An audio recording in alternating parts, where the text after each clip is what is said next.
All right, so we'll go ahead and get going. I just want to say good morning to everyone and thank you again for taking time to join us today to explore how to sell services based on Uplevel's solution. Now, you won't be able to ask questions over the phone today, but you can ask questions in the chat window.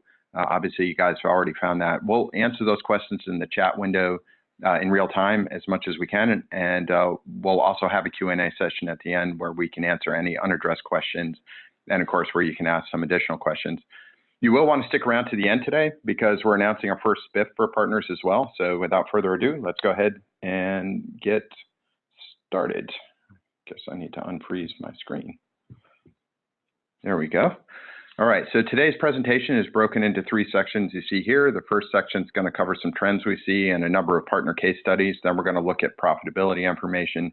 Then finally, we're going to wrap up with how to organize your activities to support selling. So we wanted to start by sharing some trends that we're seeing across our partner base. Overall, both the complexity and the scale of solutions that our partners are being asked to support is increasing. So whether it's voice over IP or cloud migration strategies or security, our partners are being pressed to provide comprehensive solutions to customers that are larger both in number of users and in locations than it was a year ago. And on the business front, of course, you guys may understand the difference between the quality and the scope of services you provide relative to your competition, but it actually isn't nearly as obvious to your prospective customers, And we do see a very clear growth difference between MSPs that rely on word of mouth and those that focus on sales and marketing. Partners with a plan are easily capturing about 10 or more opportunities a year, while those that rely on word of mouth are netting really just about one deal a year. So the last big thing that we see going on right now is there's actually pretty good demand for technicians. A lot of the MSPs struggle to grow because it's costly to find, hire, and train a new tech, and then you need a certain amount of business to support them. And then once you've gotten them all trained up, of course, they then can get hired away, and then you're forced into supporting the whole cycle again. So we've been pretty successful in working with our partners in this situation to expand the customer base without necessarily requiring that the owner invest in a bunch of additional new tech certifications or headcount. Now, looking to the end customers, security is really what's dominating the discussion. Customers with security issues want to move quickly and have a higher willingness to spend, obviously, but every opportunity these days has security in it as some sort of a basic tenet. So what you're going to see today is how to address security both pre-sales and post-sales to provide a really clear message to customers regarding what you can do, and then how to demonstrate to them that you're actually doing it on an ongoing basis once they choose you as a partner. Now, most business owners also recognize that they will need to continually improve their digital capabilities, but they really struggle with how to do it because there's a ton of products and services in the market, and most business owners themselves lack some kind of trusted business owner, business-oriented IT tech. Now, they know that they're in an arms race every time they turn on the news or they'll see the latest ransomware notification or they examine a competitor's business, but they're literally pretty overwhelmed with a confusing array of choices. And so they simply really don't do anything and kind of hope for the best in many cases. We see this over and over again as we engage end customers. And then layer into this poor internet connectivity that's actually preventing a lot of rollouts. So whether it's due to low bandwidth, which you may see in rural areas, or just failure to meet reliability and performance SLAs, you guys know the poor internet is the broken plumbing that makes all the IT services on top seem like they don't work. And of course, you guys take all the heat that really rightfully should be directed at the ISPs for this. But again, business owners really can't tell the difference, so they kind of freeze up and they just sort of slow down their digitalization efforts. But they do know that they're in an arms race. They do know that every year, the pressure is getting turned up. And so at some point, businesses know they need to act. And the trick is really about getting them to pull the trigger now and to pull the trigger with you. So that's what we're going to be working on today. Now, given the previous slides, you might likely guess that things are going pretty well for us. And we have, in fact, doubled our revenue in the first 6 months of this year. So it appears that you guys are agreeing with what we're doing and saying. And what you may not realize, though, is that our customer mix has changed quite a bit from previous years. So partners are increasingly and successfully using us to service more complex as well as significantly larger customers than they might have. So today we're going to explore how and why partners are using us for a wide range of deployments, so you can kind of pick off that and see what applies to you.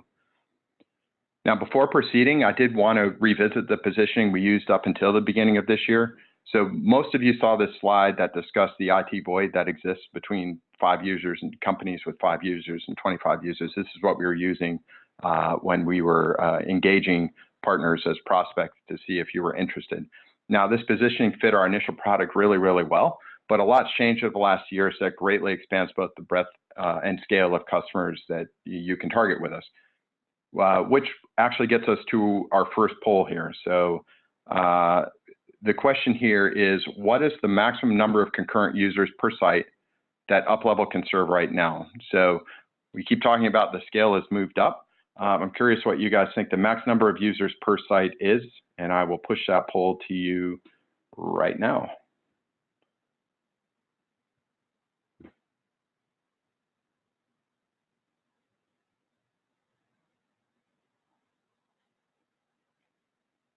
All right, the results are coming in.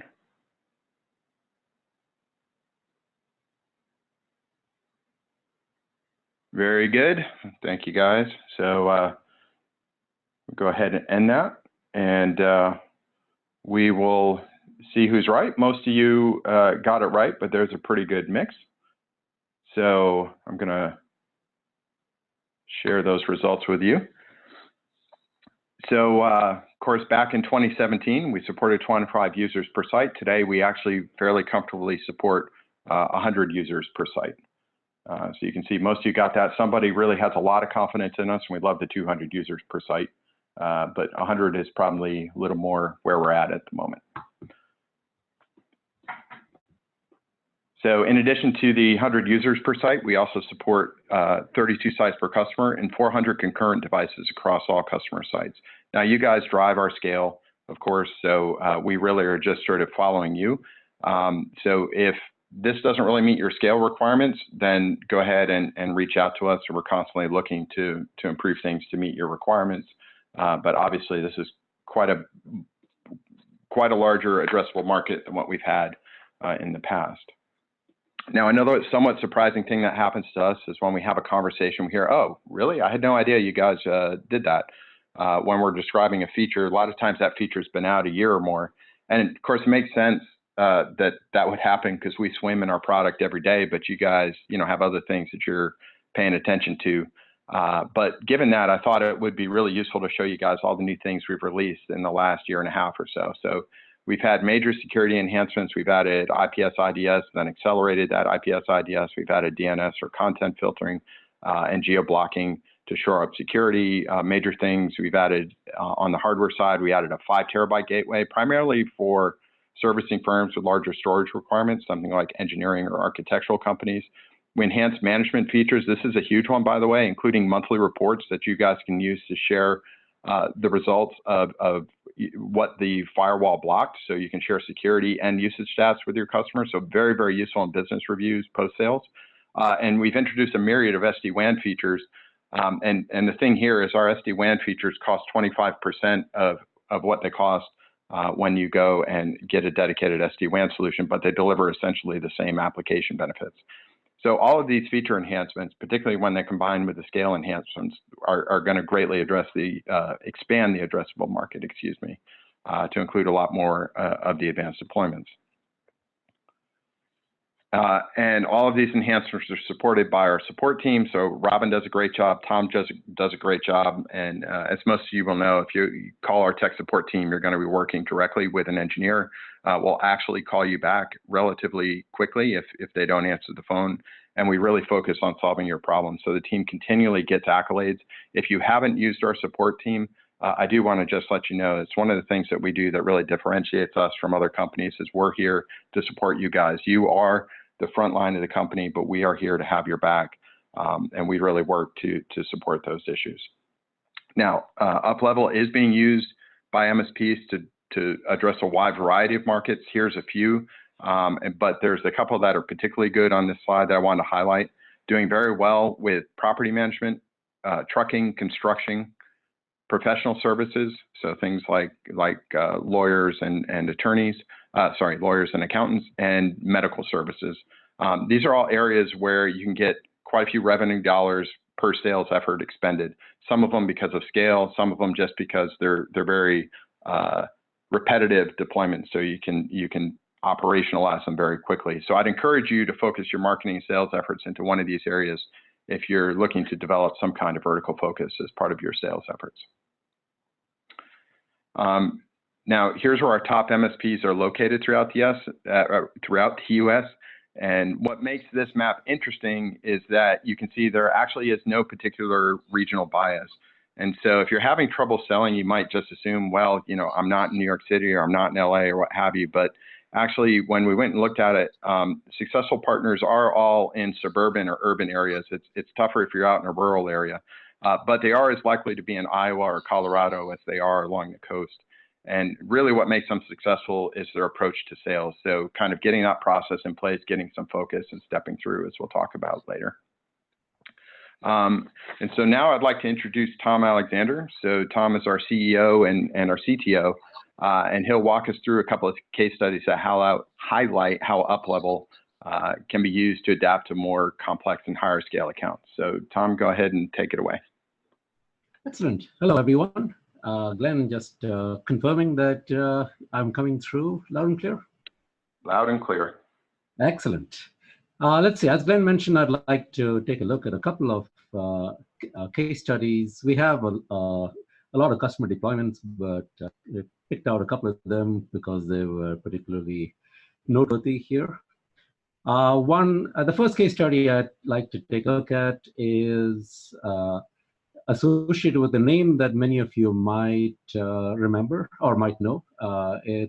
Richard Petty was a NASCAR racing legend, and after he retired, he founded a company over in North Carolina called Petty's Garage, which is quite a large outfit. It has, in addition to high-end auto and racing garages, it's also encompasses a museum and several other facilities all in one.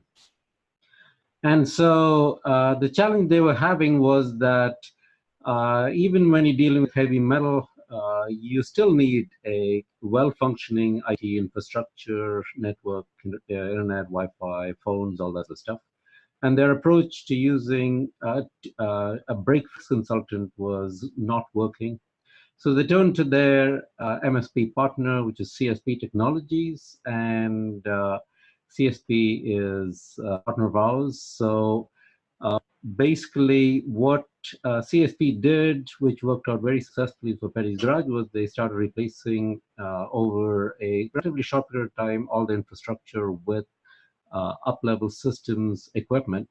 So it started with the firewall. There's a whole bunch of Ethernet switches, a bunch of access points. Overall, there's probably 35 to 45 people there, but there's a ton of devices. Everyone has phones. So there's lots of laptops and desktops. And so the immediate benefit was that the piecemeal approach disappeared, and the reliability and the security got a significant boost. But at the same time, there was no upfront spend, which was excellent for Petty's Garage. The noteworthy thing about Petty's Garage was that it was really a very complex setup because it had many buildings scattered over a large area. There were optical links. There were a ton of different kinds of devices and phones. And it was actually quite nice to note that at the end of it, Petty's Garage received a significant technology upgrade. There was no downtime during the deployment, and the reliability was substantially higher. And so that was one case study I'd like to go over, which is probably pretty much out of the ordinary for most cases. The next slide, please.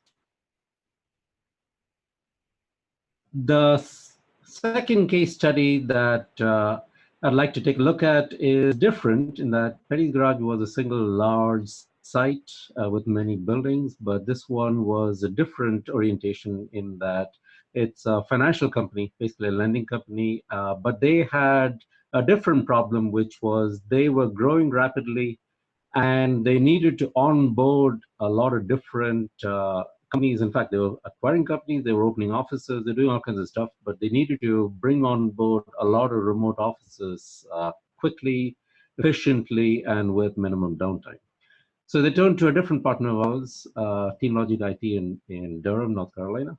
And essentially, TeamLogic then put in an Uplevel system into the main office as well as on all of the different remote offices. And so what this enabled them to do was that the lending company found it easy to scale and add new sites. So essentially, the internal IT stuff was already overloaded, and it was very difficult for them to support new sites. But the Uplevel VPN is very simple to use and extremely reliable. So, and it's even more importantly, it was totally independent of the ISPs. So they never had to really talk to ISPs in all the different states they were serving in order to get the VPN to work. And so they were able to onboard all the remote offices at a relatively fast clip with relatively high efficiency. And once they installed the system, they discovered not only was it easy to manage effectively, but also they were able to use our VoIP call quality functions to improve their voice traffic. And one of the things they also then observed was that with upgrade and firewall and so on, they were actually maintaining a much better security posture. The issue with having remote offices is very frequently you end up with somebody throwing in some firewall they buy from Fry's or someplace, and then that puts the entire company at risk. Since all the remote offices have the exact same security posture as the local office, it brought up the posture for the whole company as a unit. This was excellent. So I'll now hand this back to Glenn. All right, thank you, Tom. So if you guys have questions, go ahead and type them in the panel. Tom might be able to answer them here. He may jump off at some point, and I'll try and answer at the end. I think the other thing I really like about this lending company that's kind of interesting, when you get a multi-site company that's in acquisition mode, one of the big challenges they have is getting companies to a standardized security posture really, really quickly, and it's a great way to get that done. These guys were all up and down the eastern seaboard, by the way. I think the offices stretched from Massachusetts to Florida, if I remember correctly. So that was really, really kind of a nice thing. But now as they're adding more offices, they know exactly what their budget is. They can drop ship the equipment in the mail. It's very easy as they continue to acquire new locations to just step and repeat for the MSP. So it's really quite nice. Now, while we're on the topic of security, let me go ahead and transition to the next poll, which is how many interactions, suspicious interactions, do you think we block at an average small business account every month? So I just realized we kind of gave away some of that on the previous slide, but we shall see if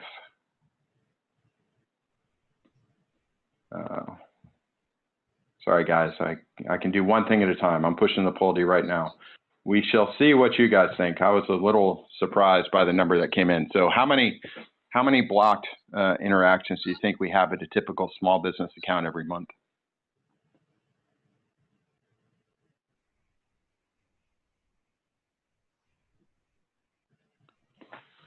All right, very nice. You guys actually have, I guess it shouldn't surprise me, but you have a very good sense of the market. Yes, so the 1,000 to 5,000 is typically what we see. You'll notice on the last slide, we were blocking 5,000. I'm sorry, this is a day. In a typical month, we're actually blocking between 50,000 and 150,000 at a typical account. So that ranges everything from flower shops to lending companies and everything in between. So these are how many, that's how many we're blocking in a typical month. So this is, as I said, fairly consistent across business regions and types.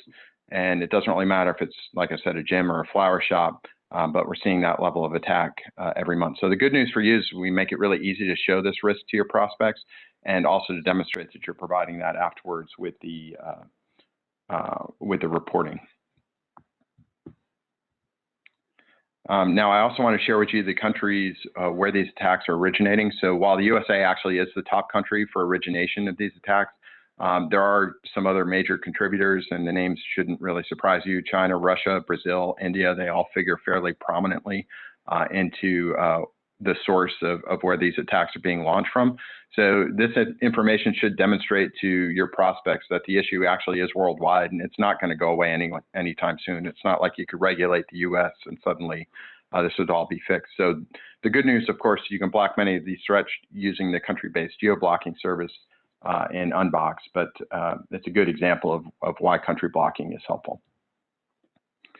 Now, it's important to highlight to prospects that the security landscape has also changed, and that's why they need an MSP to help them keep pace. Security, of course, isn't static. You guys all know that, but here's a really concrete example of how it's different. So encryption, of course, was introduced to provide privacy and protection of traffic in the internet, but unfortunately, it also rendered many traditional small business firewalls ineffective.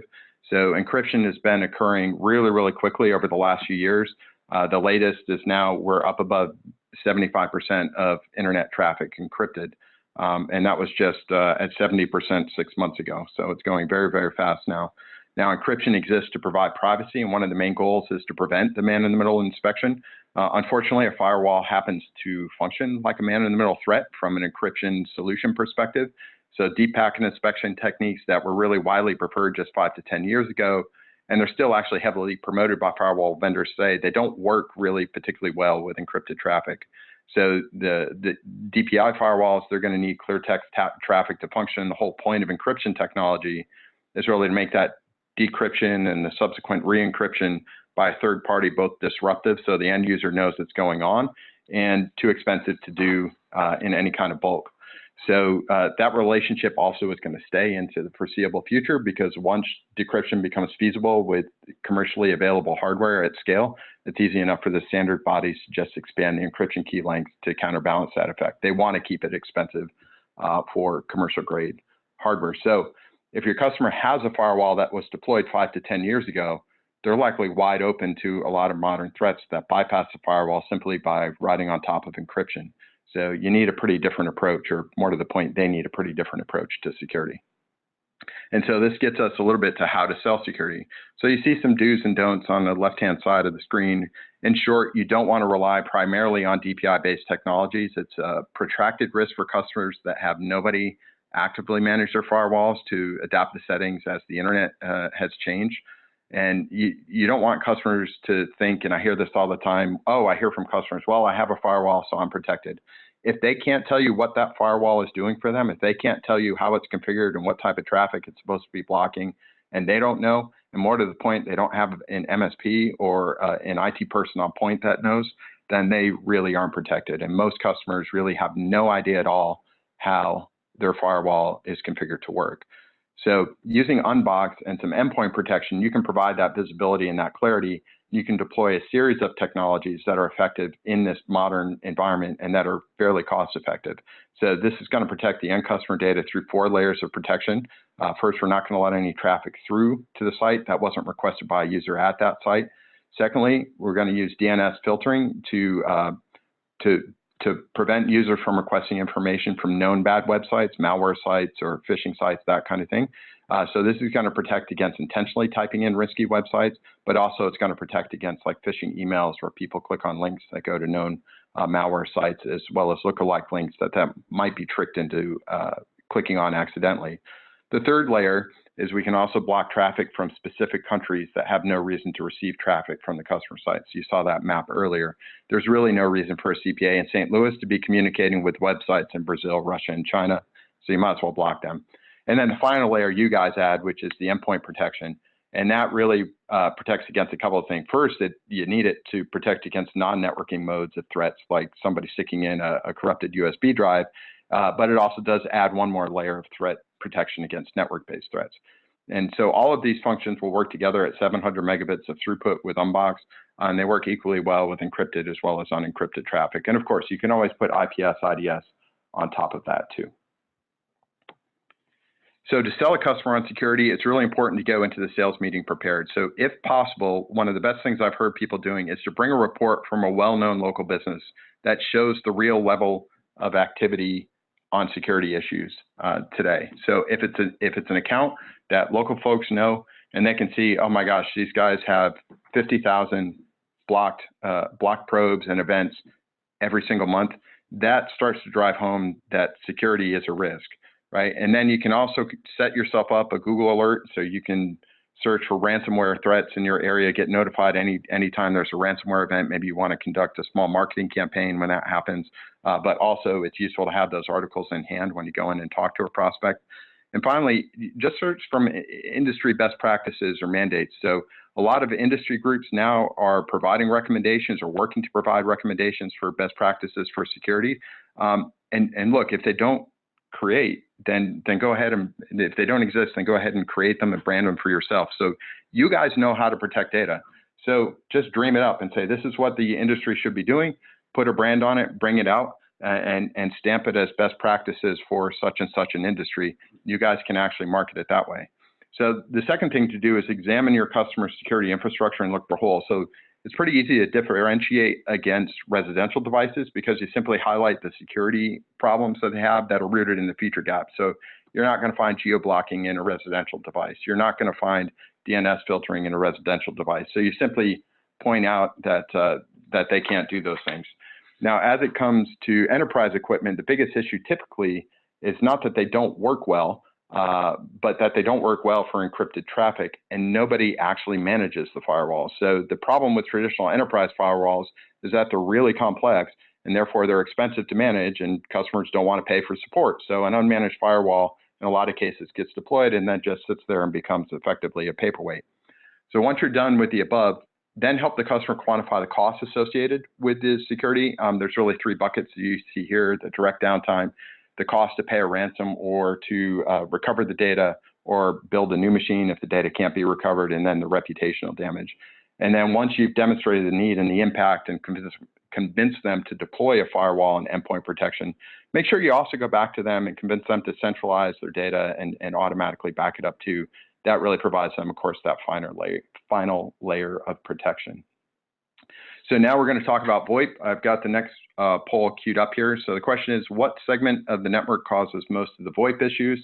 I'm actually quite curious to see what comes back from this one. It'll come to you in a second.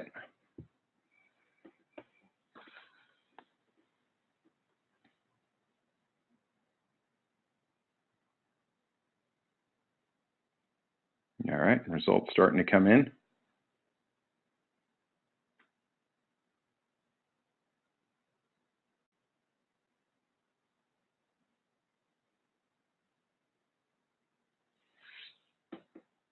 All right, very good. So, you guys voted for the LAN. What we actually see in most of our engagements is it's the internet access link. So for those of you who voted for the LAN, actually, we'd love to hear from you and understand what kind of issues you guys are running into. It seems like maybe there's some things we could do to improve your life there that we're not aware of at the moment. So that's actually quite useful information to see there. So let me talk a little bit about what's going on here. So the traditional answer to VoIP has really been that the internet core is the source of most of the issues, and that's really no longer the case today. So I found this data kind of as proof point from a Cisco Live presentation that shows the speed of interconnects in the core of the internet. So in today's internet, a core interconnect speed is somewhere between 100 and 200 gigabits per second typically, and that's up from sub-gigabit speeds just a decade ago. So the capacity and the core, the capacity and the speed in the core, they're really not the problem. So of course that begs the question, what is? There we go. And so if you answered internet access, that's what we're really seeing. The slowest, most error-prone link that carries a voice call is actually that first hop that carries traffic from the edge of your customer's network to the core, and to the core of the internet, I should say. So what's more, if you deploy a traditional SD-WAN solution, that does actually help voice quality, but it costs quite a bit of money because they optimize the internet core as well as the internet access, but the internet core doesn't really need optimization. So Uplevel solves this problem by addressing the voice quality and the internet reliability issues just as effectively as traditional SD-WAN vendors, but we focus really on the access. And so our price point is at least 75% lower than what you see with them. Just really quickly, we're going to review what happens with a normal ISP router or modem when it's asked to carry a mix of traffic, voice, and data. Note that while this example just kind of shows data in the upstream direction, the problem also exists in the downstream direction as well. And so you need to manage both of those. But we're just going to talk about the upstream direction here just for clarity of message. So in this example, you have a dumb router that's being asked by phones or computers on the LAN to transmit 200 megabits a second to the internet. However, the internet access link only supports 100 megabits per second. So obviously something's got to give.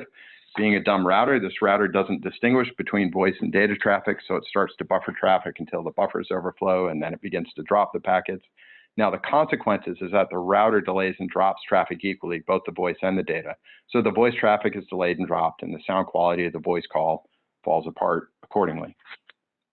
Now, with Unbox in the mix, the dumb router remains in the deployment, but Unbox makes the decision about what traffic gets delayed and what traffic gets dropped. So with Unbox, we separate the voice traffic from the data traffic and treat them differently. So Unbox ensures that it doesn't drop any of the voice packets, and it sends every voice packet as soon as possible. So no packet loss, no extra delay.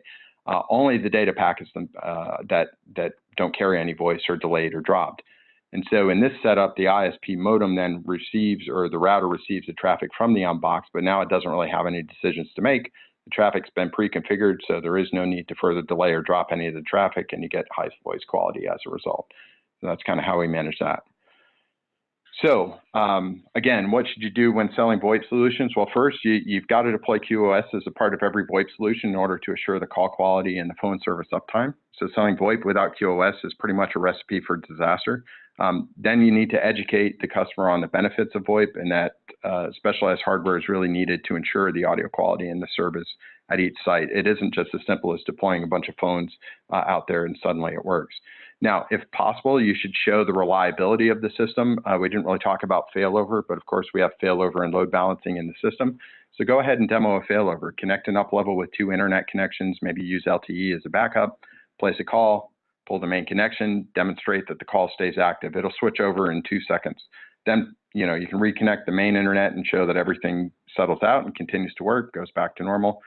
You can do this as a live demo. You can also do a video recording. Obviously, it's a little daunting to do it live at a customer site. So you certainly could do a video recording, but it really differentiates your solution from any kind of residential products that are out there. And it also helps you establish credibility as a serious MSP. You understand how voice works. You've got a solution for everything that they might be running into. Now, when it comes to selling, this slide, largely mirrors what we said on the previous slide, so we won't repeat that, but just pay special attention when selling competitively to establish the cost benefits relative to other SD-WAN solutions or firewalls, and the technology benefits relative to residential solutions. You should also engage with your prospect to work out a value for the VoIP solution. But even if you can't get to a precise value, the discussion is going to uncover your prospect's key issues and better help you tailor the solution offering to ensure that you're successful in the sale by addressing their key points. It's important to remember that VoIP at its core is really an efficiency sale. So you're making it easier for people to work from home, to read emails, transcriptions of their voicemail, to automatically forward calls and so forth.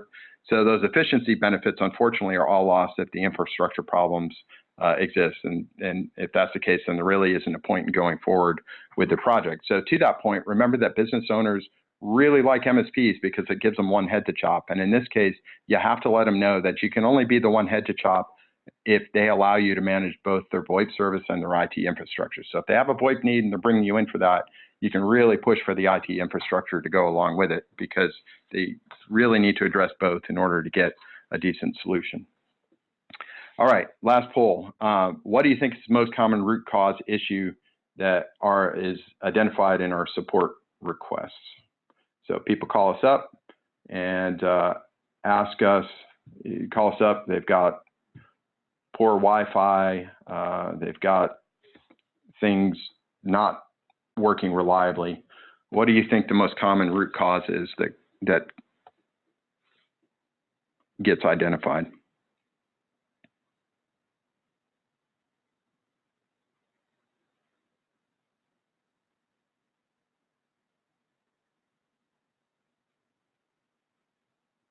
Results are still coming in. Give it another second or two. All right, pretty close. So you guys identified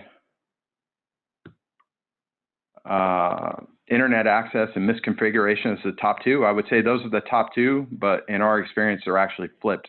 More than 60% of our support issues are actually traced to poor internet connections, which is somewhat shocking. The good news is that I'm going to show you a way to turn the tables on those guys. So I'm going to show you that with our product, you can not only identify when the ISP is a source of your problems, but if you deploy it in a particular way, you can easily fire that ISP and move to another one that works. And so from our perspective, really, you guys are held hostage by the ISPs. We talked about this earlier. Of course, if the plumbing doesn't work, then the apps aren't going to work very well on top of it. So in addition to not being able to identify when the ISP is the root cause of the problem, the practice of deploying static IP addresses further kind of binds you guys because the logistical pain and the time involved in changing static IP addresses really causes people to stay with poor ISPs longer than they'd really want. The fix is actually surprisingly easy. So if you use dynamic IP DHCP on the Unbox WAN interfaces, then you have a very low barrier to switching ISPs. So dynamic IP addresses work with Uplevel because of our cloud-based architecture. We avoid the need to use static IP addresses for VPNs, to set up firewall rules, to manage failover interfaces, and so forth. We also do offer dynamic DNS. So if you have a server that's a third-party server that needs to connect in to your customer site, we have a DDNS implementation that updates very quickly as well. And the upcoming 3.2 release that's just going to start rolling out here in the next month also is going to include a couple of tests that will help you identify when the ISP is failing to meet their SLA. So with all of these capabilities taken together, you can identify when the ISP is your problem, and then you can easily switch if they can't fix it to your satisfaction. And then, of course, you'll actually save your customer 10 to 20 bucks a month by not paying for static IP addresses to boot. So that's a really, really powerful capability of the solution. Now, I want to transition back to some specific use cases instead of some technology things. These are really 3-page use cases that are available on the Uplevel collateral link. So I'd encourage you to go ahead and read them in full if you find them interesting or applicable. And by all means, share them with your customers when appropriate. We'll start with reliability. A number of Unbox deployments replace confusing piecemeal setups deployed by previous consultants. And then over time, what happened in these setups is nobody understood how things worked with all these kind of ad hoc additions, and the complexity really prevented someone new from coming in and being able to pull it all apart to improve the reliability. I'm sure you guys have all run into this. Now, that's exactly what happened in Petty's Garage that Tom described earlier, but we have a couple of other examples where this happened with a hockey arena where they were trying to do all sorts of virtualization and everything, and really just needed sort of a reliable network infrastructure and file server and a property management firm as well. So the solution, unfortunately, is to rip and replace. And normally this is a super hard proposition to sell because it requires a couple of things. First, it requires you to have a great deal of credibility with the end customer. And that's true no matter what, with Uplevel or anyone else. You have to sell your ability to solve the customer's problem, that you know what you're doing. But with competitive products, you're also asking them to front the money for purchasing all the equipment for the rip and replace, in addition to extending their trust to you. And with Uplevel, of course, that upfront spend goes away. So customers can save $3,000 in equipment spend at each site. And Unbox is consistently deployed, by the way, and a third of the time our partners have taken to deploy their traditional stack. So the deployment costs are actually lower too. So you can always, by the way, add an SD-WAN feature as well if they need reliable internet access or voice. So if they're worried about reliability, you can go in, you can get them a brand new infrastructure, streamlined, works well, deploy it quickly. And then if they still want internet benefits, you can throw the SD-WAN feature set on top of that too. Now, another major use case for Uplevel is multi-site deployments, which we see in a couple of segments: property management, shipping and logistics, or we do see it in regional business as well. Like there's a lot of aggregation right now in dental groups or in insurance companies where they'll acquire a number of offices and put them under common management. So these customers recognize that they need to move forward on a standard infrastructure, and they look to you guys for help in doing so. Very often they're adding new sites as they acquire other companies, and the IT team, whether it's internal or external, really struggles sometimes to onboard those new sites quickly enough. So they need a good, strong, common infrastructure everywhere, common deployment, so they can manage it, but everyone was already loaded before the acquisitions. Now, obviously for you guys, you can't afford to drive to each customer site for ongoing management in addition to the installation. So that's another big challenge to work out too. And with Uplevel, it's possible to actually ship a system to each site. You can configure it while it's in transit. It doesn't need to be plugged in to be configured. You can ship it to a local IT consultant. You can also ship it to the site contact in a lot of cases and just have them plug it in. And then you can finish testing everything out from the cloud interface and make sure it all works. And then you layer on that the one-click site-to-site VPN. You can connect them all together. It doesn't matter, same carrier, different carriers, and so forth. You can literally connect a VPN with a single mouse click. So it becomes very easy and reliable. So customers, again, save that $3,000 in upfront per site. So when you start talking about 5, 10 sites, this becomes a pretty healthy amount of money that they're saving, and adding new sites is really trivial. So you just order a new gateway for the customer, have it shipped to the customer site, and configure it while it's in transit. You don't even have to physically touch the equipment when you order it. We fill out our order form. You can say, hey, please ship it here, and we'll put it in your dashboard, and you can configure it and have the local site manager plug it in. And of course, again, SD-WAN is often used to improve internet access to SaaS applications and voice at each one of these sites as well. So what do you do when you have a cash-strapped customer? So the traditional answer has been to offer services on a break-fix contract, but that doesn't really work well to grow your business. You want to get that recurring revenue up. That's how you build your business. So a partner of ours in San Diego decided to offer Unbox to a cash-strapped customer that had just expanded their beer brewery. They were really cash poor, but they actually had plenty of cash flow. They had just spent a bunch of money acquiring a new building and outfitting it. So they didn't want to spend a bunch of money on IT equipment, but they had a very healthy cash flow. Uplevel, of course, was the perfect fit here, but the benefit to the MSP is that they've been able to go back and upsell the customer to additional managed services as their needs evolved. So had they been on a break-fix contract, the customer almost certainly would have shopped the work to other competitors. But being on a managed contract and having that relationship made it really just natural to go ahead and add those services on to the existing agreement. The partner has since updated us, by the way, to let us know he's received very, very few support calls from this customer, really happy with the deployment, and it's been out there now for a couple of years. So it's been successful for him as well as for the customer. We also talked about disaster recovery earlier in the security section, but of course, disaster recovery covers a much wider range of events than just a security issue. Many customers simply, you guys know this, they don't have a plan for data protection and recovery, even though every single one of them would tell you that they should. It's a bit like brushing your teeth. Your kids sometimes, they know they need to do it, but if you don't get after them, they won't. So what we do is we make it really easy for these companies to centralize the data and then back it up both locally and to the cloud so that they've got some redundancy. Now, Uplevel solution is a NAS, and it already has the recovery piece built into the pricing. So a lot of times with third-party solutions, you're going to deploy the backup. Then if you need to recover, there's a separate recovery charge when you need to get that data back, or a separate set of stuff you need to go through. With us, that's all embedded, which means for your customers, it's very easy. So if they're in the unfortunate position of having a catastrophic failure, your customer can be back online within 24 hours for a 1 terabyte system or 48 hours for a 5 terabyte system.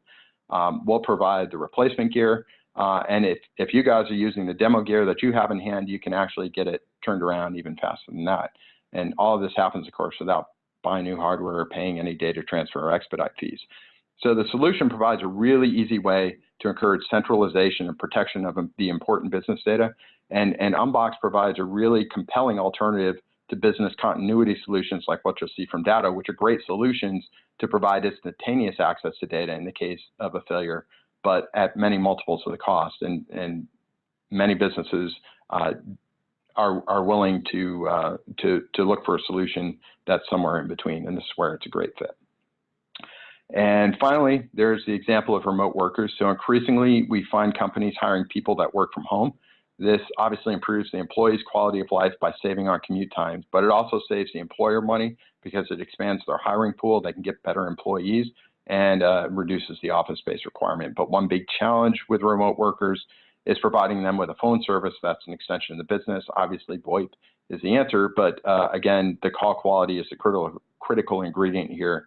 So some of the best employees actually within our company live in remote areas. They're 20 miles out into the country, and they're not well served by high-speed internet. So, the other big issue there is you're going to need secure remote access to the servers at the main company location. So you need good voice, and you need secure access. And SD-WAN again is the answer for both of these applications. Now, if we haven't given you enough reasons already, I'd like to give you yet another reason to use Uplevel. It's profitability. So here's a short comparison of essentially nominally the same deployment between Uplevel and a few other vendors. So the cost really looks at the cost of deployment, the ongoing support, including the equipment, the warranty, a cold spare, support services, and labor costs for a single firewall and 2 APs. Now, the Uplevel approach is going to save you $1,600 at least, and more depending on which other vendor you're looking here. The only cost at the deployment time is actually just the deployment labor, so that's why you don't see it being zero here. But on a recurring basis, Uplevel actually saves you some money as well. So it's significantly more profitable, assuming you would sell each of these solutions at the same price to the end customer. But also note that the comparisons here don't include the 3-year hardware upgrade. That's an integral part of our subscription. So in case you guys aren't aware, if you have a customer that's deployed the system, that system's been in use for 3 years, that customer is eligible for a hardware upgrade under that subscription. And so that became a difficult thing to try and model here.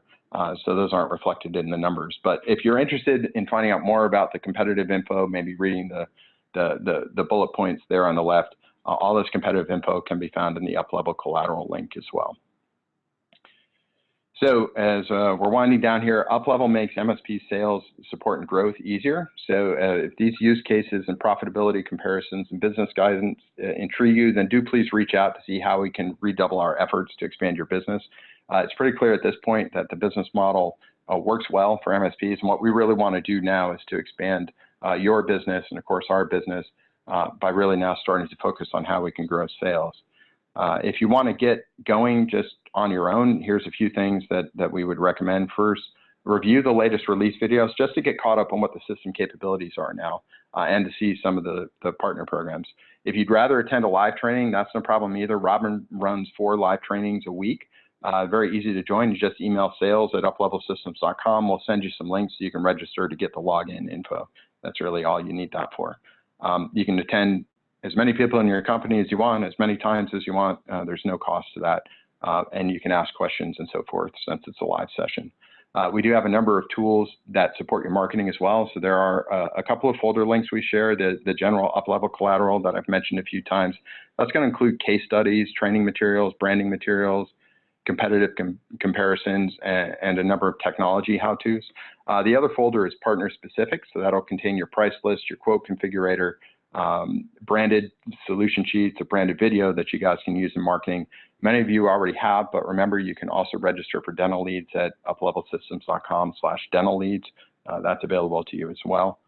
And the last thing I want to talk about before getting to the spiff, we've done a lot of looking at the best practices of our top partners. So I just wanted to share with you some of the other insights we took away if you're looking to kind of grow your sales effectiveness. The single most important action that you can take is to make sales somebody's job. And what I mean by that is to actually dedicate hours. It's great if you can dedicate somebody full-time, but if you can't, you need to dedicate and set aside a certain amount of hours for an employee that everyone knows ahead of time, and then adapt the business to allow that to occur. If you try and work really hard and make some time and do sales at the end, you'll never actually get to it. It's a little bit like saving money. So you really, that's the number one thing, is to make it somebody's job. Next, you're going to want to define an offer. And that offer can be vertical market based. It could be something around the logistics industry or property management or that kind of thing. It could also be something that's really around technology areas. So we have a number of our partners have developed something they call a business in a box. Varies a little bit by partner, but basically what it comes down to is it's a turnkey security, data protection, Wi-Fi solution along with desktop management that they can roll out in a standardized way to a large number of businesses in their area. So they might blanket them locally with a technology offer. You also might want to look at upsell programs or instituting some kind of referral program. But whatever you do, you need to have a clear offer so your salesperson doesn't have to make it up, as they go. It's super important. Having done this ourselves, I can tell you it is super important to have a compelling offer when you do the initial outreach. Otherwise, it really doesn't, it's very hard for the salesperson to get started in a discussion. The next thing you need to do, of course, get a list of customers. Depending on the industry, you can go out and buy a list, or actually, you can cultivate a list now. There's a number of things where you can get lists from Yelp, Google Maps, and Foursquare are all great. They're sort of social media sites where people put in, this is the business in the region. It's very easy to search for businesses of a certain type in a certain region. You can hire a high schooler to put that data together for you. Very, very easy and effective. Then you need to institute a program once you have all of that stuff. So figure out, hey, are we going to do social media ads with a landing page followed by calling? Are we going to do physical mailing? Are we going to do emailing? How many times are we going to call? When are we going to email? All this kind of stuff. So get a process in place again, so you're not trying to figure it out. Everyone's on the same page, and then track those results. If you have a CRM, great. Go ahead and use the CRM. It'll make it really easy to track. That's what they're built for. But honestly, you can do a lot of this with a spreadsheet too. So don't let the CRM kind of be a blocker for you. And that's really kind of the last point, and maybe in some ways the most important point. Just go. Don't wait for perfection, because you're not going to get it. Most people, by the way, most tech folks find it super uncomfortable to reach out to customers, but you really need to kind of lean into it because it gets easier over time. And the other thing to do is review the results regularly and kind of adjust what you're doing. So it's useful to have a process and a plan, but don't be afraid to adjust it. Just make sure everyone's kind of on board with the adjustment so that you guys don't start mixing up your metrics on what's working and what isn't. Another key thing to keep people motivated is to make sure you don't have unreasonable expectations. You don't want to let the salesperson get discouraged. A lot of industry pundits will tell you that a good success rate is getting 1 to 3% of prospects into meeting.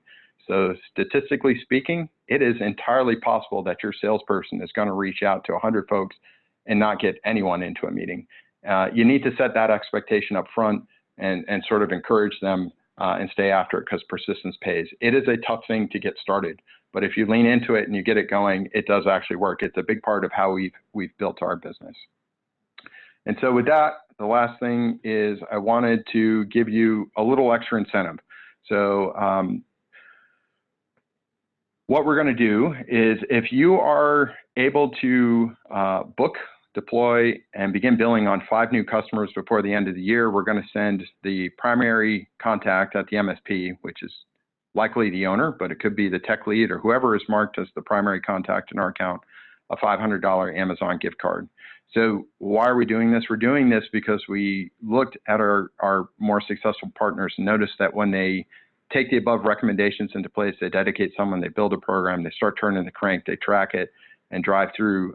Once they deploy 5 systems, they have a recipe, it works, and they're able to sell dozens of systems after that. But getting up to 5 is really, really critical to just building the muscles so everyone knows how to make things work.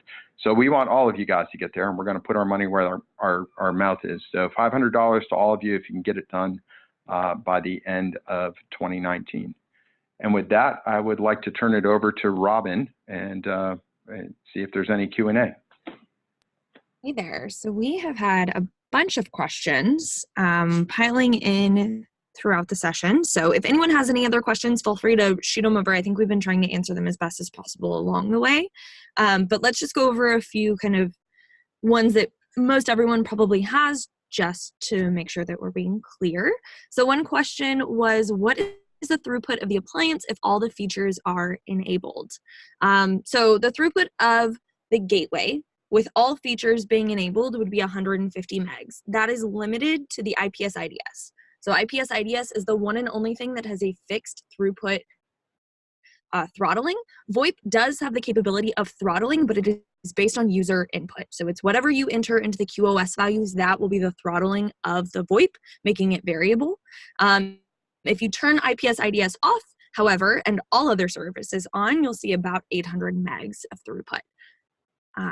So that's that throughput there. Another question that we got is, and let me know if I'm going too quickly. Another question that we got though is there a cloud version of Uplevel such as Azure, AWS, or Rackspace? We use a combination of both cloud and physical infrastructure to work hand in hand with one another. Obviously, the firewall itself is very physical, as well as the NAS that's on site. Now, with that being said, all configurations and configuring and their configurations live in the cloud, and the gateway is constantly in communication with the cloud. So all configurations are always done out of the cloud. You'll always access the gateway via the cloud. And then we use the two kind of in tandem together so that we can receive the benefits of both being on-prem as the router, but also utilizing the cloud for things like configuration pushes, but also for cloud backups to make those two really go well together, fit well together, and integrate easily into the physical network itself. All of that makes sense. Okay, other questions that we got. Like I said, if anyone has any other questions, feel free to keep piling them in. I'm just going to keep going through any of these. And Glenn, let me know if there's anything you would like to add.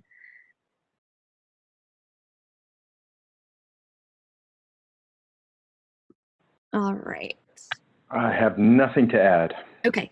Oh, I do have something to add, which is I mean, obviously this will go up on the website. We're also going to repeat the live session at 3 Eastern. Let's see, wait a second, 3 Central. So 4 o'clock Eastern, 1 o'clock West Coast. If anyone's interested for the second live session.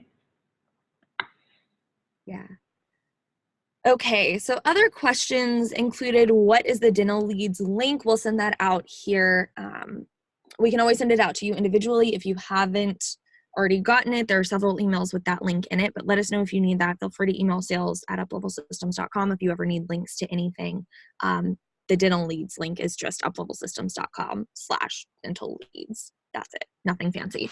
Other questions include if we have enabled SNMP yet. We have not, however, it is highly in the works with engineering at the moment. We have several prototypes running, and we're hoping to have that somewhat soon. It is a question that we get fairly consistently. I'd love to hear feedback around specific solutions that y'all are using SNMP with so that we can make sure to test with those.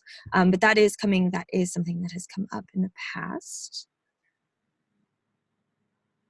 Is there going to be some type of detection of a workstation or a server? I'm assuming this means like a virus protection on the endpoints. No, we don't have any plans currently to address endpoint virus protection malware detection software. There are a ton of them that we love that we think do a great job, so we don't see any value in inserting ourselves into that space. However, we do really want to focus on making sure that the infrastructure as a whole and the network as a whole has the ability to stop those attacks from coming in the first. Hey Rob, I'm gonna add to that really quick because I think this is there are a number of tools out there that combine that communicate between the endpoints and the network infrastructure to, for instance, shut off a port when a device is infected. So we are aware of that. That is something we're looking at. We would not, at this point, we have no plans, as Robin said, to develop our own endpoint, but we are starting to talk with folks who do have endpoints to see if we can implement that. So it's not something that's that you're going to see in the next 3 months. But we are getting to a scale at this point where we are starting to now have a number of other technical companies approach us and want to get into discussions. And when it's an endpoint company, that is one of the points of discussion. So we are aware of the need. We do aspire to have that at some point, but we don't have it implemented today. And we probably won't have it in the next 3 months, but we do understand where you're coming from with the request. Yeah. Okay. What are other questions? Will there be better visibility into the network traffic coming up? So to answer that, Yes, we will. We're hoping to include additional features in the next couple of releases that will help with this exact thing, to help allow more visibility into the network and provide MSPs just greater insight on what is actually going on, rather than having to use a third-party tool for it. So you'll see those coming up in the future releases. We do have a release coming up here shortly this next month, so keep an eye out for that. Obviously, that will include a lot more detail about what is in that specific release as far as its features go, but just know there are several things in the works for allowing additional visibility into the network. If there are specific things on top of that that y'all would like to see, as always, please feel free to let us know. We're always really, really curious about what you need to help better deploy the systems and what would be beneficial to y'all as MSPs. So, like I said, please let us know. That's a really great point that is coming up in up and coming releases that we would love feedback on. We will be changing the MFA that's currently implemented into the dashboard to allow, in this next release, to allow for any authentication method, any authenticator to be used as a method of getting in. So keep that out. As far as watches go, there was a question about MFA into the dashboard. Oh, one question that we did get that I don't have the answer for is, do we have any data showing the percentage of type of ISP, like cable or DSL? I don't believe that we've ever captured any data like that. However, Glenn, do you have any insight into that either? No, I wish I did. We get a lot of these questions now. We're kind of, again, at a scale where it would be actually interesting globally. So, like, for example, just to give you guys an idea, now we have, over the course of the last month, we had 45,000 users in one way, shape, or form using our network. And so one of the things we get asked for a lot of times is stats on the overall network. So, this kind of thing, what ISP speeds, who's the best ISP, as far as reliability goes, obviously security related events, do we see events rolling through? So, unfortunately, we don't have any stats, but it's one of those things that would be sort of interesting to collect, but then you get into all the privacy concerns as well. So it's something we probably will start collecting at some point, but we need to make sure it's sufficiently anonymized before we do. So I don't have good feedback today. I can say that I do see fiber, DSL, cable, and actually LTE in a number of our deployments, but cable and DSL obviously being the big ones. Got it. Awesome.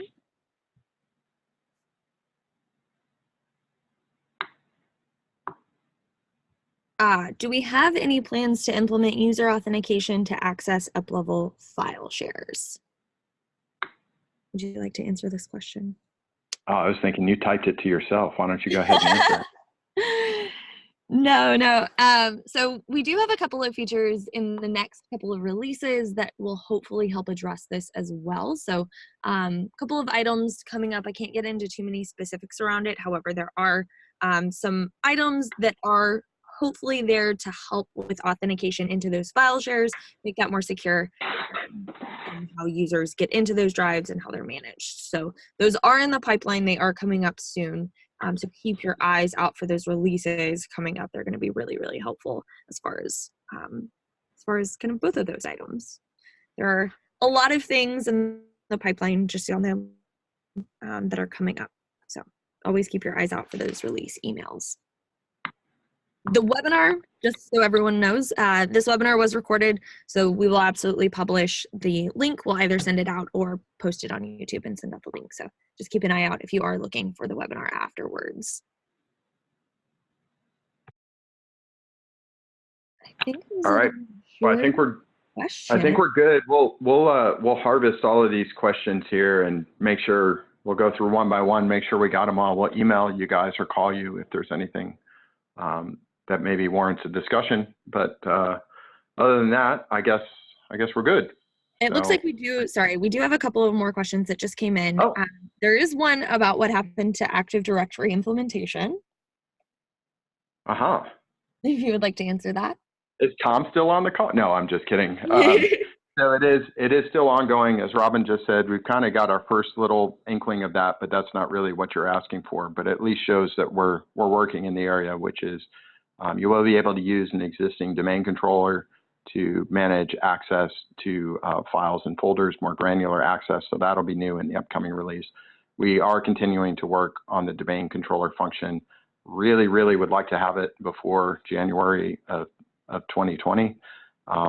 But at this point, it's just a tough piece of meat. So we're still making progress, but at this point, I really don't want to put a stake in the ground around an expected delivery date. Yeah. As far as timeline goes, 3.2, which is going to be our next release, is currently already being rolled out. So that release announcement will actually come out in the next week.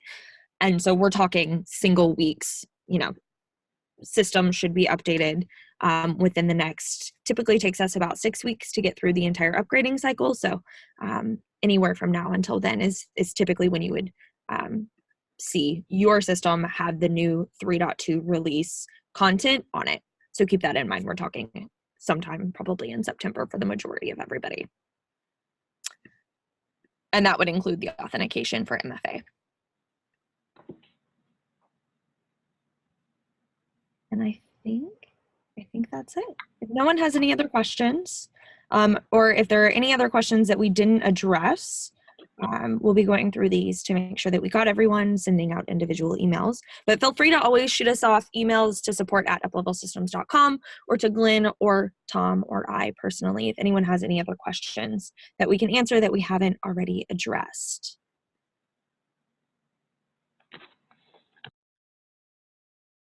Well, good selling, everyone. Thanks for taking time today. We look forward to working with you guys here over the next couple of months. Give us a shout if we can help. Thanks, guys. Have a great afternoon.